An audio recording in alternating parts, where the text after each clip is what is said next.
નમસ્કાર મિત્રો, Gujarat one channel પર તમારું હાર્દિક સ્વાગત છે। તો મિત્રો, આજના હવામાન સમાચાર જોઈએ તો હવામાનના જાણકાર અંબાલાલ પટેલ દ્વારા ખેડૂતો માટે એક ચિંતાજનક આગાહી કરવામાં આવી છે। તેમના મતે ડિસેમ્બર મહિનાના અંતિમ દિવસોમાં રાજ્યમાં ફરી એકવાર માવઠાનું જોખમ રહેલું છે।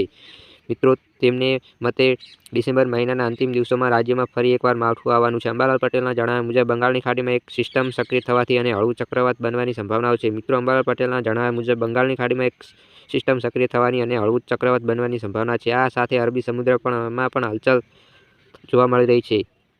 આ બંને સિસ્ટમની સંયુક્ત અસરને કારણે 23 ડિસેમ્બર પછી ગુજરાતના વાતાવરણમાં મોટો પલટો આવી શકે છે।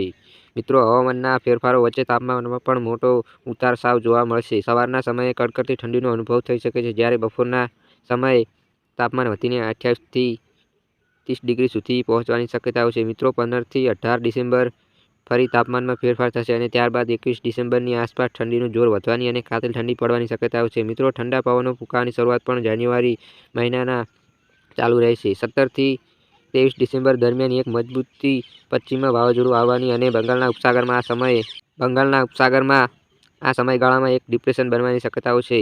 અરબી સમુદ્રમાંથી આવતા ભેજ અને મજબૂત પશ્ચિમ વિક્ષેપને કારણે સર્જાતા સાયક્લોનિક સર્ક્યુલેશનને પરિણામે ગુજરાતમાં માવઠું થવાની પૂરેપૂરી સંભાવના રહે છે। જાન્યુઆરી મહિનાની શરૂઆતમાં પણ પશ્ચિમી વિક્ષેપ આવવાનું અનુમાન છે, જેના કારણે 5 જાન્યુઆરી સુધીમાં ફરી એકવાર વાતાવરણમાં વાદળછાયું બની શકે છે। મિત્રો, ત્યાર પછીના સમાચાર અંગેની વાત કરીએ તો ગુજરાત રાજ્યમાં હાલ ભારે ઠંડીનો અનુભવ થઈ રહ્યો છે। મિત્રો, ઉત્તર દિશામાંથી ફૂંકાતા ઠંડા અને સૂકા પવનને કારણે સમગ્ર રાજ્યમાં શીતલહેર જેવો માહોલ સર્જાયો છે। મિત્રો, લઘુત્તમ તાપમાનમાં નોંધપાત્ર ઘટાડો થતાં ઠંડીનો ચમકારો સ્પષ્ટપણે જોવા મળી રહ્યો છે, જેના પગલે લોકો ગરમ વસ્ત્રોમાં લપેટાયેલા જોવા મળ્યા હતા।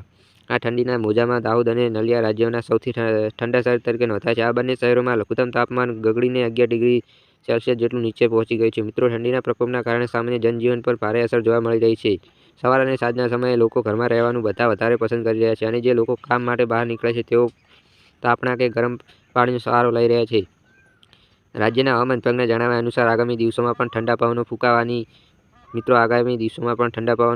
યથાવત રહેવાની છે અને લઘુત્તમ તાપમાનમાં વધારે ઘટાડો થવાની સંભાવના છે, હવામાન વિભાગના દર્શાવ્યું છે। તો આભાર મિત્રો, આજે આપણે હવામાનને લઈને કેટલાક મહત્વના સમાચારો વિશે વાત કરી। મિત્રો, વિડીયો જો તમને પસંદ આવે તો વિડીયોને લાઇક કરી દેજો અને ગુજરાત વન ચેનલમાં તમે નવા છો તો ચેનલને સબસ્ક્રાઇબ જરૂરથી કરી દેજો। જય જવાન, જય કિસાન, જય હિન્દ, જય ભારત।